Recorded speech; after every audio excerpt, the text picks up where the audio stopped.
جب لوگ جنت میں جائیں گے تو 1000 سال کی مسافت دور ہی ہوں گے کہ جنت کی خوشبو آنا شروع ہو جائے گی، لیکن 4 اشخاص ہیں جو جنت کی خوشبو نہیں پا سکیں گے۔ وہ کون کون سے ہیں؟ ایک قاطع الرحم، جو رشتہ داریاں توڑتا ہے، کبھی اس سے لڑائی، کبھی اس سے لڑائی، کبھی اس سے لڑائی، حالانکہ حکم ہے سل من قطعک وات من حرمک، جو تجھ سے تعلق توڑے تو اس سے تعلق جوڑ، جو تجھے محروم رکھے تو اس کی جھولیاں بھر دے۔ تو جو رشتہ داریوں کو توڑتا ہے، مقدس رشتوں کو پامال کرتا ہے، بلکہ والدین کے حوالے سے یہ بات بھی سن لیں، بعض اوقات والدہ اپنی بہن سے ناراض ہو جاتی ہے، باپ اپنے بھائیوں سے ناراض ہو جاتا ہے، تو اولاد کو کہتا ہے کہ نہ ملنا، اپنے جو ہے وہ چچا تائے سے نہ ملنا، ماں کہتی ہے اپنی خالہ سے نہ ملنا، تو اب کیا حکم ہے، ملے کہ نہ ملے؟ تو علماء نے اس پہ گفتگو فرمائی ہے کہ قطع رحمی حرام ہے، اور ماں قطع رحمی کا حکم دے رہی ہے، کہتی ہے، اور بندہ سوچتا ہے، بچہ سوچتا ہے کہ میری خالہ تو میری ماں کے پیچھے، میرے چچا میرے تائے تو میرے باپ کے پیچھے ہیں، جب باپ نہیں ملتا تو میرے کیا لگتے ہیں، جب ماں نہیں ملتی تو خالہ اور ماموں میرے کیا لگتے ہیں؟ تو وہ ماں کے پیچھے اور باپ کے پیچھے لگ کر ان عظیم رشتوں کو چھوڑ دیتا ہے، جبکہ لا طاعت المخلوق فی معصیت الخالق، خالق کی معصیت میں مخلوق کی اطاعت نہیں ہوگی۔ تو جو یہ چیزیں ہیں قطع رحمی نہیں کی جائے گی۔ علماء نے یہاں طریقہ یہ بیان کیا ہے کہ والدین سے چوری ملے تاکہ ان کا بھی دل نہ دکھے لیکن ان سے تعلق نہ توڑے، چونکہ قطع رحمی کے زمرے میں نہ آئے۔ تو 4 اشخاص ہیں قیامت کے دن جو جنت کی خوشبو بھی نہیں پائیں گے، ان میں سے قطع رحمی کرنے والا، دوسرا بوڑھا زانی، اور تیسرا تکبر کی وجہ سے ٹخنوں سے نیچے شلوار لٹکانے والا، اور چوتھا والدین کی نافرمانی کرنے والا۔ حضور فرمایا یہ 4 اشخاص ایسے ہیں کہ جو جنت کی خوشبو بھی نہیں پائیں گے۔ اور ایک اور 4 اشخاص کی کہانی سنو۔ حضور نے ارشاد فرمایا، اے عمر، اگر مجھے لوگوں کے سست ہو جانے کا ڈر نہ ہو تو میں تمہیں یہ بات کہوں کہ اس خبر کو جا کے گلی بازاروں میں بتا دو اور 4 اشخاص کی جنت کی گواہی دے دو کہ انہیں جنت میں جانے سے کوئی شے نہیں روک سکتی۔ عرض کی حضور کون کون؟ فرمایا ایک وہ عورت جس نے اپنی ساری محبتیں اپنے خامد پہ نچھاور کر دیں اور وہ اس حال میں مری کہ اس کا خامد اس پہ راضی تھا، جنت میں جانے سے اس کو کوئی شے نہیں روک سکتی۔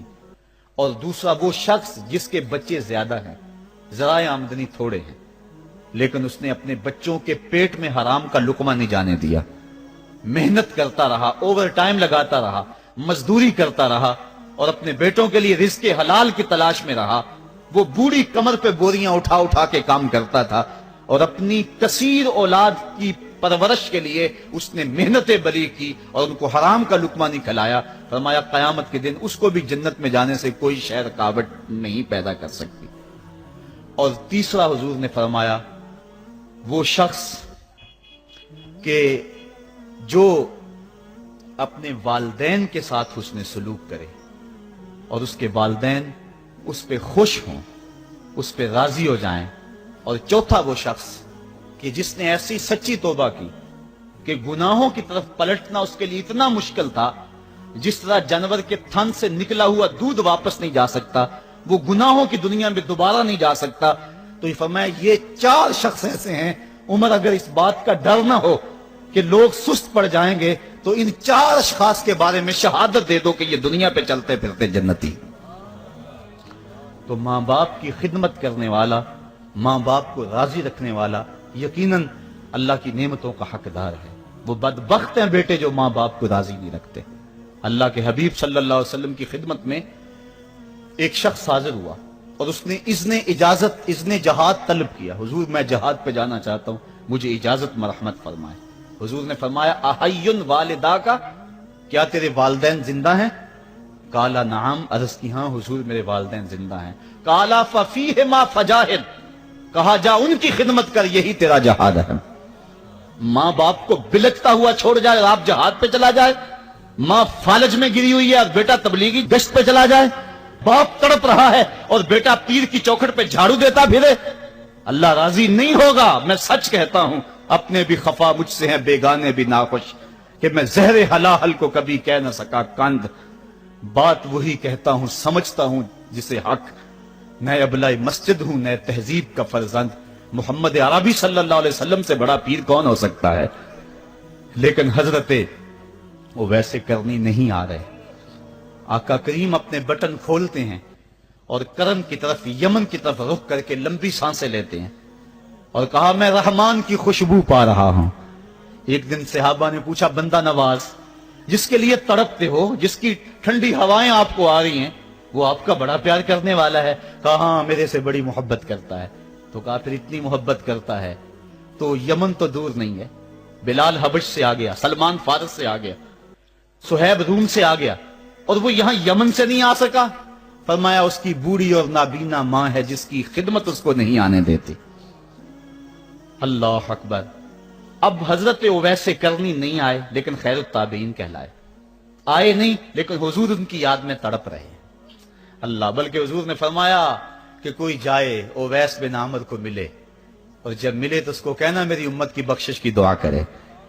جو ماں باپ کی خدمت کرتا ہے اس سے ثابت ہوا اس کی دعائیں قبول ہوتی ہیں۔ میں نے ایک روایت میں پڑھا ہے کہ جو آدمی روزانہ اپنے والدین کے لیے دعا کرے، والدین زندہ ہوں تب بھی، والدین فوت ہو گئے ہوں تب بھی، یہ عادت بنا لے، روزانہ ماں باپ کے لیے دعا کرے، ساری زندگی اس کے رزق میں بے برکتی نہیں آئے گی، اللہ اس کو رزق کی فراوانی عطا کر دے گا۔ اور جو والدین کے لیے دعا نہیں کرتا اللہ تعالیٰ کی رحمتوں سے محروم ہو جاتا ہے۔ حضرت ابو ہریرہ رضی اللہ تعالیٰ عنہ جب بھی ہاتھ اٹھاتے تھے تو یہ دعا کرتے تھے، اللہم اغفر لابی ہریرہ ولامی ولمن استغفر لہما، اے اللہ ابو ہریرہ کو بخش دے، حضرت ابو ہریرہ کی ماں کو بخش دے، اور قیامت تک جو ہم دونوں کے لیے بخشش کی دعا کرے اس کو بھی بخش دے۔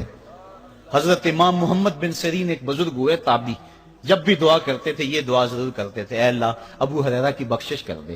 کسی نے کہا کہ تمہیں ابو ہریرہ رضی اللہ تعالیٰ عنہ ان کی ماں سے بڑی ہمدردی ہے؟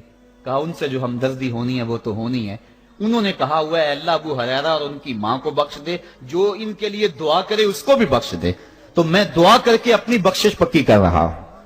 تو والدین کے لیے دعا کرنا اللہ کی رحمت کو دعوت دینا ہے۔ تو فرمایا کہ جاؤ اویس بن عامر کو جانا اور جا کے اس کو میری امت کے لیے دعا کا کہنا۔ حضرت سیدنا عمر فاروق حضرت علی المرتضیٰ گئے، جا کے ڈھونڈا، تلاش کیا، اویس بن عامر ملے، حضور کا سلام کہا، بس پھوٹ پھوٹ کے رونے لگے۔ کہا بتاؤ میرے رسول کے لبوں پہ میرا نام کیسے آیا تھا؟ حضور میرا جب تذکرہ کرتے تھے کیسے کرتے تھے؟ یہ درد دیکھا تو بولے کہ کیا آپ اتنی محبت رکھتے ہیں تو پھر ملنے کیوں نہیں آئے حضور کو؟ اتنا جو پیار رکھتے ہیں تو زیارت کرنے کیوں نہیں آئے؟ تو حضرت اویس کرنی نے بات کے رخ کو بدلا، کہا تم نے میرے رسول کو دیکھا؟ تم نے میرے رسول کی زیارت کی ہے؟ کہا ہاں ہم تو صبح و شام وہاں رہے ہیں۔ کہا پھر بتاؤ حضور کے یہ ابرو جڑے ہوئے تھے یا کھلے ہوئے تھے؟ اب دونوں حیران ہو گئے۔ کہا تم نے تو دیکھا، میں نے تو دیکھا نہیں، تم بتاؤ نا، پھر میں تو گیا نہیں، مجھے کہتے ہو گیا نہیں، تم بتاؤ حضور کے ابرو جڑے ہوئے تھے یا کھلے ہوئے تھے؟ حیران ہیں۔ کہا حضور آپ ہی بتلائیے۔ کہا کوئی دور سے دیکھتا تو جڑے ہوئے نظر آتے، قریب آ کے دیکھتا تو کھلے ہوئے نظر آتے۔ یہ وہ ہے جو ماں کی خدمت کرتا رہا اور حضور کے دربار میں حاضر نہیں ہو سکا، لیکن حاضری اس کی تھی، وہ جہاں بھی تھا وہ نبی کے قرب میں تھا۔